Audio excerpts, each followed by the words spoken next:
There's a number on a court filing from 1997 that most oil companies hope you never see. Lab tests found that bottles labeled full synthetic, sold on the same shelf, same year, same brand, contained two completely different things. Some bottles were genuinely synthetic. Other bottles, tested independently, came back as 100% regular oil. Same word on the front, different liquid inside. Here's the part almost nobody explains correctly. What actually happened wasn't a court ruling. It was an advertising review board. And the decision they made 25 years ago is the reason the word synthetic barely means anything today. I'm going to show you exactly what's really going on inside that bottle. In plain English, no chemistry degree required. And by the end, you'll know which brands are straightforward with you and which ones are technically telling the truth while hoping you never ask a follow-up question. And before you assume this is some conspiracy theory, one of the biggest oil companies in the world actually challenged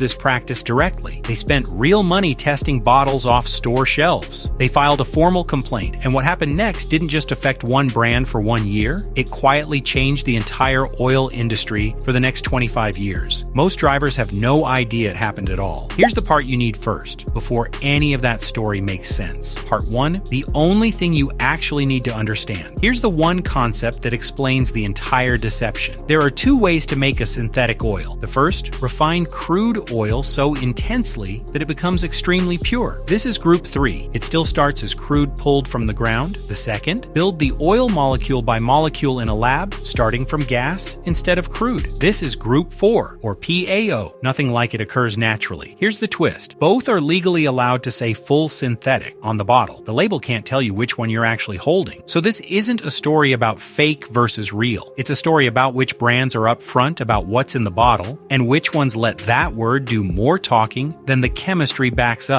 One thing matters more than the rest: the certification stamp. Look for API-SP or the ILSAC starburst. That's your real safety net, no matter which base oil is inside. Keep that in mind as we go. Part 2, where this whole story started. In the late 1990s, Castrol's most popular synthetic oil quietly switched its main ingredient. It had been using the lab-built PAO oil. Then, without making a big announcement, it switched to the heavily refined crude oil version instead, Group 3. A competing oil company tested bottles from store shelves and found some of them contained no lab-built oil at all, just refined crude. They filed a complaint, not with a court, but with an advertising industry review board called the National Advertising Division. This is the detail that gets misrepresented constantly online. This was never a lawsuit. No judge was involved. The review board looked at the evidence and decided that heavily refined crude oil could fairly be called synthetic because the manufacturing process changes it enough to count. That ruling had zero legal authority. It couldn't force anything, but every major oil company saw what had just happened, and over the next few years, most of them quietly made the same switch because the refined crude version was about half the cost to produce. That's the real story, not a courtroom drama, a marketing decision that the rest of the industry copied once they saw it was allowed. Part 3, the transparency countdown. Here's where this gets useful. Let's look at 5 major brands and rank them by one simple question: who's actually being straightforward with you about what's in the bottle, and who's letting the word synthetic do more talking than the chemistry backs up. We're counting down from least transparent to most. Number 5 is the brand most comfortable letting the label do the heavy lifting. Number 1 is the brand that hasn't budged in 50 years. Number 5, Castrol Edge. This is the brand that started everything you just heard about. Today's Castrol Edge uses the refined crude version, Group 3, like most major brands on the shelf. It still passes every current performance certification, and for typical daily driving, it does its job well. The honest framing here: you're paying a premium price for a brand name and a strong additive package, not for lab-built oil. Castrol doesn't go out of its way to clarify that distinction on the label. That's why it lands at number 5. Number 4, Mobil 1. Mobil was the company that originally challenged Castrol back in the 1990s for using crude-based oil while marketing marketing it as synthetic. Today, most of Mobil One's own standard lineup also uses the refined crude version. Their longer interval extended performance line contains a higher percentage of the lab-built oil, but their everyday formula largely followed the same industry shift everyone else made. There's a real irony here. The company that started this entire argument ended up making the same business decision it once criticized. That's worth knowing, and it's why Mobil One only edges out Castrol by one spot. Number 3. Liqui Moly. A lot of people assume any German-branded oil must be the lab-built premium version because European countries have stricter labeling rules. Here's the nuance that matters. In the United States, most of Liqui Moly's lineup is actually the same refined crude Group 3 oil as everyone else. Only 2 specific products in their US range use the lab-built version. The brand still performs well and carries strong manufacturer approvals. Liqui Moly lands in the middle because it doesn't lean on the German engineering assumption the way marketing around it often does. The chemistry is honest, even if the popular assumption about it isn't. Number 2. Pennzoil and its sibling brand, Quaker State. Both are owned by Shell. Here's where it gets genuinely interesting. Pennzoil's top-tier oil, Ultra Platinum, has built its reputation on a real technological advantage. Shell takes natural gas and converts it into a base oil through a specialized process, resulting in a base oil with very few impurities. And independent testing has shown it keeps engines noticeably cleaner over time. Worth knowing, a 2026 supply disruption affecting Shell's natural gas processing plant has led to some label wording changes, and Pennzoil has stated the formulation itself hasn't changed. But it's a good example of why checking the current bottle in front of you still matters more than any video, including this one. Quaker State's standard full synthetic line does not use this same process. It uses the more common Group 3 refined crude. There is a separate, higher tier from Quaker State called Ultimate Protection that does use the natural gas process. So the lesson here isn't Quaker State bad, Pennzoil good. It's that within the same company, the tier you choose actually matters more than the brand name on the bottle. Pennzoil earns the number 2 spot because the technology is real and verifiable. You just have to know which bottle on the shelf is the one that has it. Number 1. Amsoil Signature Series. Amsoil built its entire reputation on lab-built PAO oil, starting back in 1972 when it became the first company to sell a synthetic motor oil that met API standards at all. While most of the industry quietly switched to the cheaper Group 3 option after 1999, Amsoil held out for decades on a PAO-heavy formula. Here's the most current and most honest part of this story. Amsoil's own enthusiast community has noted that recent batches of Signature Series contain less pure PAO than the formula used to, now blended with esters and other synthetic components rather than being a single, pure base stock. Amsoil has also confirmed a significant reformulation of Signature Series is underway. None of this makes it a bad oil. The additive package remains genuinely strong, and it still outperforms typical store-brand synthetics on extended interval testing. But the "we never compromised once" version of this story isn't quite accurate anymore, and you deserve the current picture, not the legacy one. It still takes the top spot on this list, not because the formula has stayed frozen since 1972, but because Amsoil remains the brand most willing to publish its actual test numbers instead of just leaning on the word synthetic and hoping nobody asks a follow-up question. Part 4. What this actually means for your next oil change.